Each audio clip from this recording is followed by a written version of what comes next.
এখনকার বিশেষ বিশেষ খবর হল বিদ্যুৎ মন্ত্রী রতনলাল নাথ আজ গ্যাংটকে অনুষ্ঠিত উত্তর পূর্বাঞ্চলীয় বিদ্যুৎ ব্যবস্থাপনা সম্পর্কিত বৈঠকে রাজ্যের বিদ্যুৎ ব্যবস্থার আধুনিকীকরণ নিয়ে আলোচনা করেন। মৎস্যমন্ত্রী সুধাংশু দাস বলেছেন, রাজ্যের মৎস্য চাষীদের আর্থিকভাবে স্বাবলম্বী করে তোলার পাশাপাশি গ্রামীণ অর্থনীতিতে বড় ভূমিকা পালন করছেন মৎস্য আধিকারিকরা। প্রধানমন্ত্রী নরেন্দ্র মোদী বলেছেন, যখন যুব সমাজ জাতি গঠনে অংশগ্রহণ করে তখন জাতি দ্রুত বিকশিত হয় এবং বিশ্বে তার চিহ্ন তৈরি করে। প্রধানমন্ত্রী নরেন্দ্র মোদী আগামীকাল আকাশবাণীতে মন কি বাত অনুষ্ঠানে দেশ বিদেশের মানুষের সঙ্গে তার চিন্তা ভাবনা ভাগ করে নেবেন। এবারে আসছে বিস্তারিত সংবাদে। বিদ্যুৎ মন্ত্রী রতনলাল নাথ আজ গ্যাংটকে কেন্দ্রীয় বিদ্যুৎ মন্ত্রী মনোহর লালের উপস্থিতিতে অনুষ্ঠিত উত্তর পূর্বাঞ্চলীয় বিদ্যুৎ ব্যবস্থাপনা সম্পর্কিত বৈঠকে রাজ্যের বিদ্যুৎ ব্যবস্থার আধুনিকীকরণ নিয়ে আলোচনা করেন। মন্ত্রী জানান, রাজ্যের বিদ্যুৎ ব্যবস্থার সার্বিক উন্নয়নে কেন্দ্রীয় সরকার সকল প্রকার সহযোগিতা করার আশ্বাস দিয়েছেন। বিদ্যুৎ মন্ত্রী শ্রীনাথ সিকিমের মুখ্যমন্ত্রী প্রেম সিং তামাংয়ের সঙ্গে সৌজন্যমূলক সাক্ষাৎ করেন। উভয়ের মধ্যে উন্নয়ন সম্পর্কিত বিষয়ে আলোচনা হয়। পাশাপাশি শ্রী তামাংকে ত্রিপুরাবাসীর তরফ থেকে ঐতিহ্যপূর্ণ ঋষা এবং মাতা ত্রিপুরা সুন্দরী মন্দিরের প্রতিকৃতি দিয়ে সম্বর্ধনা জানান মন্ত্রী শ্রী নাথ। মৎস্যমন্ত্রী সুধাংশু দাস বলেছেন, রাজ্যের মৎস্য চাষীদের আর্থিকভাবে স্বাবলম্বী করে তোলার পাশাপাশি গ্রামীণ অর্থনীতিতে বড় ভূমিকা পালন করছেন মৎস্য আধিকারিকরা। আজ ত্রিপুরা গ্র্যাজুয়েট ফিশারিজ অফিসার্স অ্যাসোসিয়েশনের ৫ম দ্বিবার্ষিক সম্মেলনের উদ্বোধন করে তিনি কথা বলেন। শ্রী দাস আরও বলেন, রাজ্যে ৯৮% মানুষ মাছ খান, কিন্তু সেই তুলনায় উৎপাদনে কিছুটা ঘাটতি রয়েছে। রাজ্যে বর্তমানে মাছের চাহিদা রয়েছে ১,১৭,০০০ মেট্রিক টন। সেই ক্ষেত্রে রাজ্যে মাছের উৎপাদন হচ্ছে ৮৫,০০০ মেট্রিক টন। পার্শ্ববর্তী রাজ্য থেকে মাছ নেই, ঘাটতি পূরণ করা হচ্ছে। রাজ্য সরকার উৎপাদন বাড়ানোর জন্য প্রতিনিয়ত চেষ্টা করছে। পরিত্যক্ত জলাশয়গুলিকে কাজে লাগিয়ে মাছের উৎপাদন বাড়ানোর লক্ষ্যে সরকার বিভিন্ন পরিকল্পনা গ্রহণ করেছে। এ বিষয়ে কেন্দ্রীয় সরকারের কাছে বিভিন্ন প্রকল্প জমা দেওয়া হয়েছে। সময় সময় কেন্দ্রীয় সরকার এই বিষয়ে সাহায্য করে যাচ্ছে। আজকের এই অনুষ্ঠানে উপস্থিত ছিলেন আগরতলা পুর নিগমের ডেপুটি মেয়র মনিকা দাস দত্ত সহ সংগঠনের সভাপতি, সম্পাদক, অন্যান্যরা।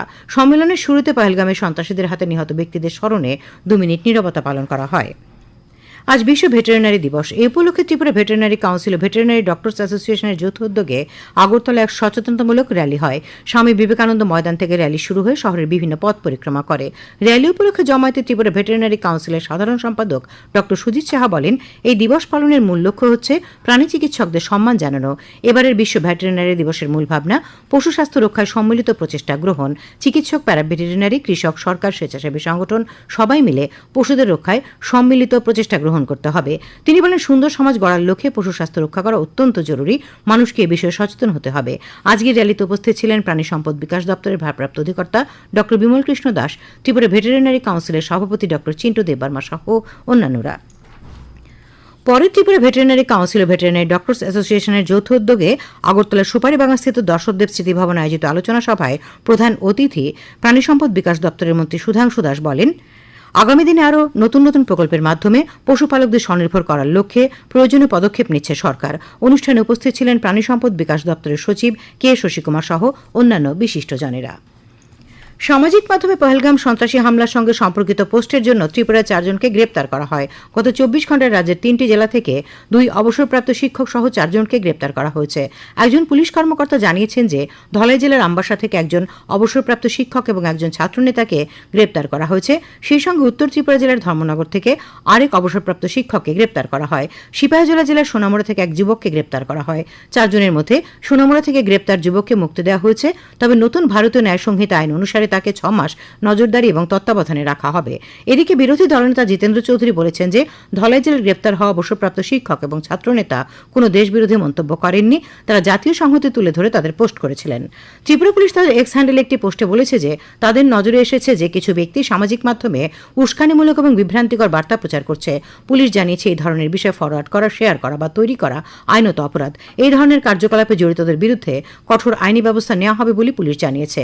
পুলিশ সকলকে কোনো উস্কানিমূলক এবং বিভ্রান্তিকর বার্তায় মনোযোগ না দিতে এবং সেই ধরনের বার্তা ফরওয়ার্ড না করার অনুরোধ জানিয়েছে। এছাড়াও সকল নাগরিককে সতর্ক থাকার জন্য এবং এই ধরনের যে কোনো বেআইনি কার্যকলাপের বিষয়ে অবিলম্বে পুলিশকে জানাতে বলা হয়েছে। এদিকে মুখ্যমন্ত্রী অধ্যাপক ড মানিক সাহা গতকাল 8টি জেলার পুলিশ সুপারদের রাজ্যে কোনো পাকিস্তানি নাগরিকের উপস্থিতি সম্পর্কে নিয়মিতভাবে মুখ্যমন্ত্রী সচিবালয়ের সঙ্গে প্রয়োজনীয় তথ্য ভাগ করে নেওয়ার নির্দেশ দিয়েছেন। মুখ্যমন্ত্রীর কার্যালয়ের একজন কর্মকর্তা জানিয়েছেন যে জম্মু ও কাশ্মীরের পহেলগামে সন্ত্রাসী হামলার পরিপ্রেক্ষিতে মুখ্যমন্ত্রী 8টি জেলার ম্যাজিস্ট্রেটদের সর্বদা সতর্ক থাকতে বলেছেন। খবর প্রচারিত হচ্ছে আকাশবাণীর আগরতলা কেন্দ্র থেকে।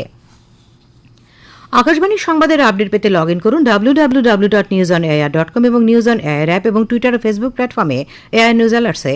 ইউটিউবে লক্ষ্য রাখুন নিউজ অন এয়ার অফিসিয়ালে। এছাড়া আকাশবাণী আগরতলার সংবাদ আপডেট পেতে দেখুন টুইটার বা এক্স হ্যান্ডেলে আকাশবাণী নিউজ আগরতলা, ফেসবুকে এআইআর নিউজ আগরতলা এবং ইউটিউবে আকাশবাণী নিউজ আগরতলা। প্রধানমন্ত্রী নরেন্দ্র মোদী বলেছেন, যখন যুব সমাজ জাতি গঠনে অংশগ্রহণ করে তখন জাতি দ্রুত বিকশিত হয় এবং বিশ্বে তার চিহ্ন তৈরি করে। তিনি বলেন, আজ দেশের যুব সমাজ তাদের কঠোর পরিশ্রম এবং উদ্ভাবনের মাধ্যমে বিশ্বকে দেখিয়ে দিচ্ছে যে জাতির কত সম্ভাবনা রয়েছে। আজ ভিডিও কনফারেন্সিংয়ের মাধ্যমে বিভিন্ন সরকারি দপ্তরে নবনিযুক্ত 51,000-এর বেশি যুবক যুবতীকে নিয়োগপত্র বিতরণের পর রোজগার মেলায় ভাষণ দিচ্ছিলেন তিনি।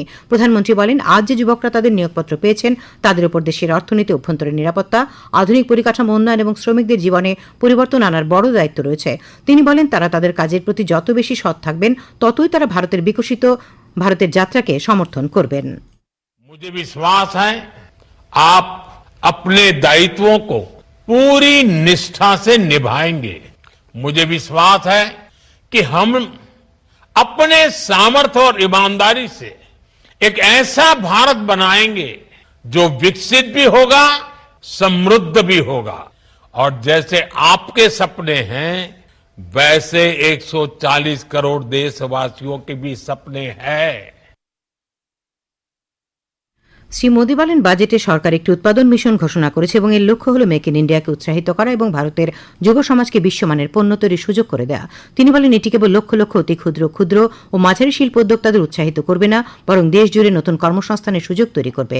প্রধানমন্ত্রী বলেন, কয়েকদিনের মধ্যে মুম্বাইতে বিশ্ব অডিও ভিজুয়াল এবং বিনোদন শীর্ষ সম্মেলন ওয়েবস 2025 আয়োজন করা হবে। তিনি বলেন, এই অনুষ্ঠানের কেন্দ্রবিন্দুতে দেশের যুব সমাজ রয়েছে। তিনি বলেন, দেশের তরুণ নির্মাতারা প্রথমবারের মতো এমন একটি প্ল্যাটফর্ম পাচ্ছেন। প্রধানমন্ত্রী বলেন, মিডিয়া, গেমিং এবং বিনোদন ক্ষেত্রের উদ্ভাবকদের প্রতিভা প্রদর্শনের জন্য এটি একটি অভূতপূর্ব উদ্যোগ। প্রধানমন্ত্রী বলেন, দেশের মহিলারা শাসনতন্ত্র, মহাকাশ এবং বিজ্ঞানের ক্ষেত্রে নতুন উচ্চতায় পৌঁছে যাচ্ছেন। প্রধানমন্ত্রী আরও বলেন, গ্রামীণ মহিলাদের ক্ষমতায়নের উপর সরকারের বিশেষ মনোযোগ রয়েছে। উল্লেখ্য, আজ সারা দেশের 47টি স্থানে পঞ্চদশ রোজগার মেলা অনুষ্ঠিত হয়। প্রধানমন্ত্রী নরেন্দ্র মোদী আগামীকাল আকাশবাণীতে মন কি বাত অনুষ্ঠানের 121তম পর্বে দেশ বিদেশের জনগণের সঙ্গে মত বিনিময় করবেন। অনুষ্ঠানটি আকাশবাণী ও দূরদর্শনের সমস্ত নেটওয়ার্ক, আকাশবাণী সংবাদ ওয়েবসাইট www.newsonair.com এবং নিউজ অন এয়ার মোবাইল অ্যাপে শোনা যাবে। অনুষ্ঠানটি আকাশবাণী, ডিডি নিউজ, প্রধানমন্ত্রীর দপ্তর তথা তথ্য সম্প্রচার মন্ত্রকের ইউটিউব চ্যানেলে শুনতে পাওয়া যাবে। অনুষ্ঠানের অব্যবহিত পরে এর আঞ্চলিক ভাষার অনুবাদ শোনা যাবে। আঞ্চলিক ভাষার অনুষ্ঠান রাত 8টায় পুনঃপ্রচারিত হবে। ভ্যাটিকান সিটির খ্রিস্ট ধর্মপ্রধান প্রয়াত পোপ ফ্রান্সিসের অন্ত্যেষ্টিক্রিয়া আজ সম্পন্ন হয়েছে। ভারতীয় সময় বেলা 1:30টায় ভ্যাটিকান শহরের সেন্ট পিটার স্কোয়ারে শুরু হয় অন্তিম শোভাযাত্রা ও অন্ত্যেষ্টি পর্ব। এতে পৌরোহিত্য করেন কার্ডিনাল রে। বিভিন্ন রাষ্ট্রের প্রধান ও কয়েক হাজার ক্যাথলিক যোগদানের শেষ কৃত্যানুষ্ঠানে প্রয়াত পোপের প্রতি শ্রদ্ধা জানাতে সারা দেশের সঙ্গে রাজ্যেও আজ রাষ্ট্রীয় শোক পালিত হচ্ছে। রাজ্য সরকারের স্বাস্থ্য সচিব কিরণ গীতে জানিয়েছেন, রাজ্য সরকার আগরতলা জিবি হাসপাতালের সরকারি মেডিকেল কলেজে হৃদরোগ চিকিৎসায় কার্ডিয়াক ক্যাথেটারাইজেশন ল্যাব বা ক্যাথল্যাব স্থাপনে 13 কোটি টাকার মঞ্জুরি দিয়েছে। তাছাড়া আগরতলা সরকারি মেডিকেল কলেজে সুপার স্পেশালিটি হাসপাতালের জন্য আধুনিক সরঞ্জাম কিনতে 56 কোটি টাকার প্রকল্প নিয়ে রাজ্য সরকার বহিরাজ্যের সঙ্গে আলোচনা করছে। আজ আগরতলা প্রেস ক্লাবে সাংবাদিক সম্মেলনে স্বাস্থ্য সচিব শ্রী গীতে এই সংবাদ জানিয়ে বলেন, রাজ্যে টেলিমেডিসিন পরিষেবার জন্য লখনৌয়ের সঞ্জয় গান্ধী পোস্ট গ্রাজুয়েট ইনস্টিটিউটের সঙ্গে আলোচনা চলছে রাজ্য সরকারের। স্বাস্থ্য সচিব জানান, রাজ্যের বহু পুরনো রেফারেল হাসপাতাল, জিবি হাসপাতাল এবং সরকারি মেডিকেল কলেজের উপর রোগীর চাপ বেশি। রাজ্যের এবং বহির্রাজ্যের রোগীরা এই হাসপাতালে চিকিৎসা করাতে আসেন। আয়ুষ্মান ভারত, প্রধানমন্ত্রী জন আরোগ্য যোজনা এবং মুখ্যমন্ত্রী জন আরোগ্য যোজনার সাম্প্রতিক কিছু পরিসংখ্যান উল্লেখ করে স্বাস্থ্য সচিব জানান, গত বছর শুধু জিবি হাসপাতালে প্রধানমন্ত্রী জন আরোগ্য যোজনায় 14,222 জন এবং মুখ্যমন্ত্রী জন আরোগ্য যোজনায় 7,003 জন অর্থাৎ 21,000-এর বেশি রোগী চিকিৎসা করিয়েছেন। জানাতে চাই, যদিও আমাদের জিবি হসপিটালে চাপ বেশি, জিবি হাসপাতালে আমাদের সবাই ডিপার্টমেন্ট মধ্যে রেগুলার সার্জারি চলছে। যে ডক্টর এখানে দরকার, সার্জন দরকার, সেটা আমাদের কাছে আছে। এমন কোনো ডিপার্টমেন্ট নাই যেটাকে আমরা এখানে সার্জারি করতে পারি না। কমপ্লিকেট থেকে কমপ্লিকেট সার্জারি আমরা এখানে করি। অনেক প্রাইভেট হসপিটাল আছে যেটা লাস্ট স্টেজে আমাদের এখানে রেফারও করে। সাংবাদিক সম্মেলনে স্বাস্থ্য অধিকর্তা ডক্টর তপন মজুমদার এবং জিবি হাসপাতালের সুপার ডক্টর শঙ্কর চক্রবর্তী উপস্থিত ছিলেন। খেলার খবর। ত্রিপুরা ক্রিকেট অ্যাসোসিয়েশন পরিচালিত সন্তোষ ট্রফি ঘরোয়া প্রথম ডিভিশন লিগ ক্রিকেট প্রতিযোগিতার আজ 3টি খেলা হয়। নরসিংগড়ের টিআইটি মাঠে পোলস্টার ক্লাব 100 রানে বনমালীপুর ক্রিকেট ক্লাবকে, মেলাঘরের মাঠে শতদল সংঘ 2 উইকেটে ওল্ড প্লে সেন্টারকে এবং নরসিংগড়ের পিটিএ মাঠে কসমোপলিটন ক্লাব 6 উইকেটে ইউনাইটেড ব্রিজটিকে হারিয়ে দেয়। আবহাওয়া।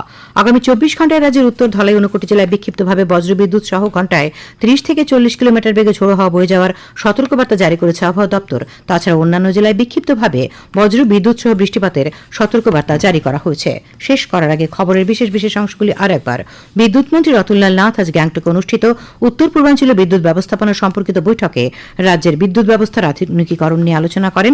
মৎস্যমন্ত্রী সুধাংশু দাস বলেছেন, রাজ্যের মৎস্য চাষীদের আর্থিকভাবে স্বাবলম্বী করে তুলতে মৎস্য আধিকারিকরা বড় ভূমিকা পালন করছেন। প্রধানমন্ত্রী নরেন্দ্র মোদী বলেছেন, যখন যুব সমাজ জাতি গঠনে অংশগ্রহণ করে তখন জাতি দ্রুত বিকশিত হয়। প্রধানমন্ত্রী নরেন্দ্র মোদী আগামীকাল আকাশবাণীর মন কি বাত অনুষ্ঠানে দেশ বিদেশের জনগণের সঙ্গে চিন্তা ভাবনা ভাগ করে নেবেন। স্থানীয় সংবাদ আজকের মতো এখানে শেষ হল। পরবর্তী বাংলা স্থানীয় সংবাদ শোনা যাবে আগামীকাল সকাল 7:35